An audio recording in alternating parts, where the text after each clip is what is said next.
अस्सलामुअलैकुम and welcome to ज़ोहान stitching. आज की इस वीडियो में मैं आपके साथ बहुत ही प्यारा सा नेक डिज़ाइन शेयर करूंगी। आज का जो नेक डिज़ाइन है ये आजकल बहुत ज़्यादा ट्रेंडिंग में है, पहना हुआ बहुत ही खूबसूरत और कमाल की लुक देता है। वीडियो आपके लिए हेल्पफुल रहने वाली है, वीडियो को आपने एंड तक वॉच करना है। वीडियो अच्छी लगे वीडियो को लाइक, चैनल को सब्सक्राइब और अच्छा सा कमेंट ज़रूर कीजिएगा। यहाँ पर डबल फोल्ड में हमारी शर्ट के तीरे का साइज़ 7 इंच है, सिंगल में 14 इंच रहेगा। अब ना हमने बुकरम का पीस लिया है, इसकी टोटल लंबाई 19 इंच है और चौड़ाई डबल फोल्ड में हमारे पास तकरीबन 5 इंच है।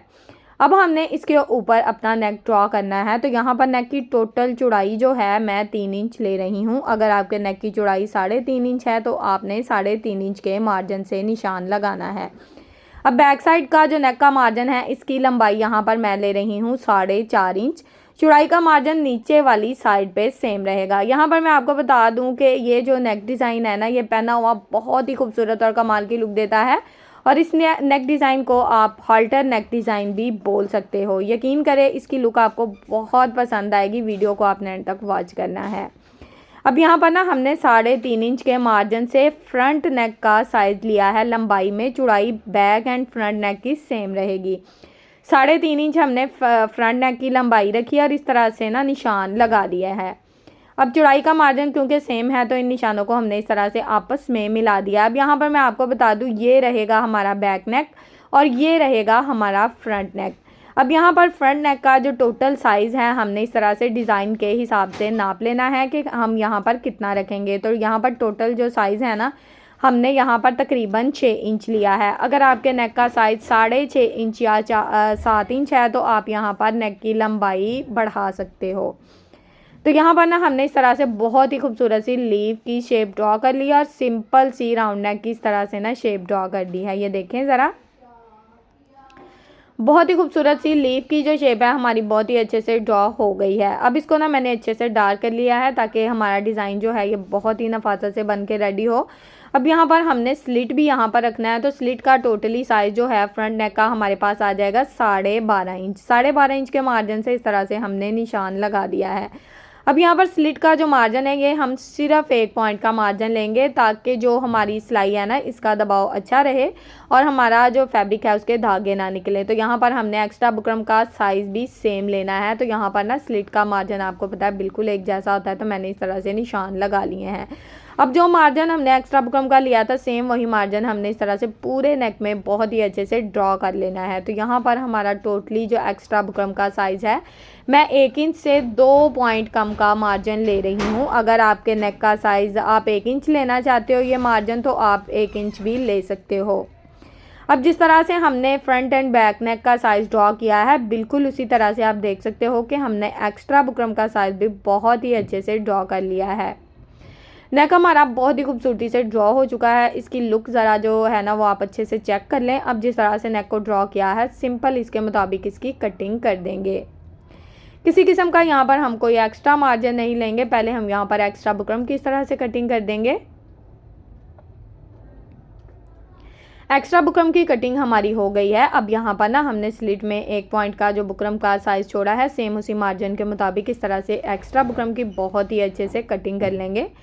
अब जिस तरह से हमारा नेक ड्रॉ हुआ है बिल्कुल उसके मुताबिक इसकी कटिंग कर लेंगे। यहाँ पर आप देख सकते हो कि हमने जो लीफ शेप ड्रॉ किया है ना इसमें 1/2 इंच मार्जिन हमने छोड़ा है। सेंटर में जो होगा ना ये हमारे डिज़ाइन में गैप रहेगा। अब यहाँ पर फ्रंट नेक जितना भी हमारा होगा इस तरह से हम निशान लगा लेंगे ताकि हमें अंदाज़ा रहे कि हमारा फ्रंट साइड का जो नेक है वो कितना रहेगा। ये देखें इस तरह से नेक कितनी खूबसूरती से कट हो गया है। अब ना हमने ये जो बैक साइड की पट्टी है ना इसको इस तरह से हमने बैक साइड की तरफ बहुत ही अच्छे से इस तरह से सेट कर लेना है। ये देखें, तो यहाँ पर इसकी लुक जो है बहुत ही कमाल की आने वाली है। बस वीडियो को आपने एंड तक वॉच करना है ताकि आपको एक एक पॉइंट की अच्छे से समझ आए। ये देखें इस नेक की लुक कुछ इस तरह से होगी। तो इसको ना हमने आयरन की मदद से प्लेन फैब्रिक के ऊपर बहुत ही अच्छे से इस तरह से पेस्ट कर लिया है। अब यहाँ पर ना साइड पे जो 1/2 इंच फैब्रिक है अगर आप चाहो तो इसके ऊपर किनारे की सिलाई लगा सकते हो, लेकिन मैं यहाँ पर बिल्कुल भी कोई सिलाई नहीं लगाऊंगी। मैंने ना यहाँ पर जितना एक्स्ट्रा फैब्रिक था उसको ग्लू स्टिक की मदद से इस तरह से बहुत ही अच्छे से सेट कर लिया है। यहाँ पर बैक साइड पे हमारा जो नेक है जब फोल्ड होगा तो उसमें सिलाई नज़र आएगी, तो इसलिए ना मैंने ग्लू स्टिक की मदद से इस फैब्रिक को इस तरह से फोल्ड कर दिया ताकि किसी किस्म की जो सिलाई है बैक नेक पे हमारी शो ना हो। तो टोटली एक्स्ट्रा मार्जिन हमने आप देख सकते हैं बहुत ही अच्छे से कवर कर लिया है, जितना भी एक्स्ट्रा फैब्रिक था। अब यहाँ पर हमने क्या करना है, हमने नेक को अच्छे से आयरन कर लेना है। अच्छा, यहाँ पर ना शर्ट की लंबाई जो है, हमने ना, आपको पता है आजकल जो शर्ट का फैब्रिक होता है वो बिल्कुल नॉर्मल साइज़ में होता है। तो इस तरह से ना लंबाई में हमने एक फैब्रिक लगाया है जिसकी चौड़ाई 8.5 इंच है और लंबाई 6 इंच है। इसके ऊपर ना इस तरह से मैंने जोड़ लगा दिया है, ये ज़रा चेक करें। इस तरह से ना मैंने इसके ऊपर जोड़ लगा दिया है। अब ये जो जोड़ वाला हमारा साइज़ है ना, बिल्कुल सिलाई के ऊपर आपने इस तरह से फ्रंट नेक को सेट करना है, बिल्कुल शर्ट के सेंटर में। इस तरह से हमने इसको बहुत ही अच्छे से सेट कर लेना और सेंटर में ना इस तरह से रफ सिलाई चला लेनी है ताकि हमारा जो नेक है ये बिल्कुल परफेक्ट शेप में बैठ जाए। तो यहाँ पर सेंटर में हमने इस तरह से रफ सिलाई चला ली है, नेक हमारा बिल्कुल जो है ना परफेक्ट शेप में बैठ गया है। अच्छा, जो बैक साइड का मार्जिन था ना हमारा, वो देखें ऊपर वाली साइड पे जो हमने एक्स्ट्रा फैब्रिक लगाया था ना, उधर बहुत ही अच्छे से सेट हो गया है। अब जिस तरह से हमने नेक को लगाया है, बिल्कुल इसके साथ साथ हमने इसी तरह से बिल्कुल बुकरम के साथ साथ अपनी सिलाई को चला लेना है। किसी किस्म का कोई एक्स्ट्रा मार्जिन नहीं लेंगे, बिल्कुल बुकरम के साथ साथ अपनी सिलाई को चलाते हुए अपनी सिलाई को मुकम्मल कर लेंगे। अच्छा, यहाँ पर मैं आपको पहले भी बताया था कि जब आप स्लिट की सिलाई लगा रहे हो तो यहाँ पर थोड़ा सा ख्याल रखना है कि स्लिट में फैब्रिक का दबाव इतना होना चाहिए कि आपके जो धागे हैं ना वो ना निकलें। अब ये देखें, यहाँ पर हमारी सिलाई कितनी खूबसूरती से चल गई है। यहाँ पर धागे को कट कर देंगे। अब यहाँ पर जो ऊपर से हमारा एक्स्ट्रा फैब्रिक होगा ना, उसको इस तरह से बहुत ही अच्छे से नीट कर लेना है। किसी किस्म का यहाँ पर कोई एक्स्ट्रा फैब्रिक हम नहीं जोड़ेंगे। अब यहाँ पर हमने क्या किया है, यहाँ पर बिल्कुल थोड़ा सा फैब्रिक छोड़ेंगे, बाकी का जो एक्स्ट्रा फैब्रिक होगा ना उसको इस तरह से कट करके बहुत ही अच्छे से नीट कर लेंगे। टोटली एक्स्ट्रा फैब्रिक है, हमने आप देख सकते हैं बहुत ही अच्छे से कटिंग कर दिया है दोनों साइड से। जितना भी हमारा मार्जिन था, फैब्रिक का दबाव यहाँ पर आपने अच्छा रखना है जैसा कि मैंने रखा है। अब यहाँ पर पूरे नेक में इस तरह से बहुत ही अच्छे से कट लगा देने हैं छोटे छोटे। नेक में हमने कट बहुत ही अच्छे से लगा दिए हैं। अब सेंटर में जो स्लिट है इसका दोनों साइड का फैब्रिक एक जैसा रखना है और इस तरह से बहुत ही अच्छे से स्लिट में भी कट लगा दिया है। अब ये जो नेक है ना, इसको इस तरह से रफ साइड की तरफ बहुत ही अच्छे से हमने इस तरह से सेट कर लेना है। अच्छा, यहाँ पर सिर्फ आपने इसको इस्त्री करना है, आपने इसको हैंड स्टिच अभी नहीं करना, ठीक है। सिर्फ इस्त्री कर लें इसको बहुत ही अच्छे से ताकि ये जो मार्जिन है बिल्कुल परफेक्ट शेप में बैठ जाए। ये देखें, बैक साइड की जो नेक है इसकी नफासत आप ज़रा चेक कर लें। एंड फ्रंट साइड बहुत ही कमाल का नेक रेडी हो चुका है। अब हमने यहाँ पर ना सबसे पहले क्या करना है, हमने ना अपने स्लिट जो है ना इसको कवर कर लेना है। तो यहाँ पर सेंटर पट्टी में ना हमने इस तरह से बुकरम लगाया है। बुकरम लगाने का मकसद ये है कि सेंटर पट्टी बहुत ही सफाई से बनती है, बुकरम ज़रूर लगाया करें। इस तरह से जो नेक का स्लिट होता है ना, इसमें बहुत ज़्यादा सफाई आती है। अब ना हमने इस तरह से इसके ऊपर ना बिल्कुल किनारे की सिलाई चला लिया पूरे स्लिट में, क्योंकि हमें 6 इंच नेक चाहिए तो वो हम ऊपर जो है डिज़ाइन के हिसाब से बना चुके हैं। अगर आप थोड़ा सा स्लिट को ओपन रखना चाहते हैं तो आप यहाँ पर रख सकते हो। यहाँ पर मैंने लेस ली है, बहुत ही प्यारी सी सीक्वेंस वाली लेस है। इसको ना डिज़ाइन के हिसाब से इस तरह से मैंने सेट किया है। लेस का एक्स्ट्रा मार्जिन इस तरह से कट कर दिया। लेस को डिज़ाइन के हिसाब से सेट करते हुए स्लिट में ना इस तरह से दोनों साइड पे बहुत ही अच्छे से सिलाई को चला दिया है। सिलाई हमारी बहुत ही अच्छे से चल गई है। यहाँ पर मैं धागे को कट कर दूंगी। ये देखें, यहाँ पर स्लिट हमारा रेडी हो चुका है। ये देखें, अब जो बैक साइड का एक्स्ट्रा मार्जिन था थोड़ा सा इस तरह से मैंने ना इसको कट करके नीट कर लिया है। अब यहाँ पर जहाँ तक हमारी सिलाई है ना, बिल्कुल वहाँ तक ना हम कट लगा देंगे। एक्स्ट्रा फैब्रिक को ना हम कट नहीं करेंगे, बल्कि इस तरह से एक छोटा सा साइड पे कट लगा देंगे। ये देखें इस तरह से। अब दूसरी साइड पे भी सेम इसी तरह से कट लगा देंगे। ये देखें, जहाँ तक हमारा बुकरम आ रहा है बिल्कुल वहाँ तक हम कट लगाएंगे। और इस तरह से यहाँ पर ना अब हमने क्या करना है, अब हमने शर्ट की फ्रंट एंड बैक साइड को इस तरह से एक दूसरे के ऊपर रखते हुए सेट कर लेना है और शोल्डर को आपस में मिला लेना है। अब बैक साइड की जो शर्ट है, आप सेंटर में इसका निशान देख सकते हो।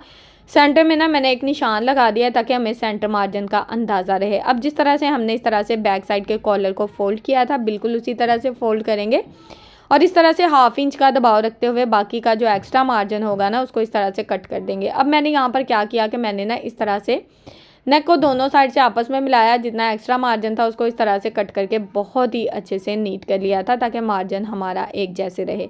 अब ये देखें, इस तरह से ये हमारी सिलाई चलेगी। यहाँ पर ये देखें, तो सिलाई को चलाने से पहले यहाँ पर कॉलर का जितना एक्स्ट्रा दबाव था ना, हमने इस तरह से सेंटर को मिलाते हुए इस तरह से सेट करना है और जितना भी एक्स्ट्रा दबाव होगा ना उसको इस तरह से निशान लगा लेना है।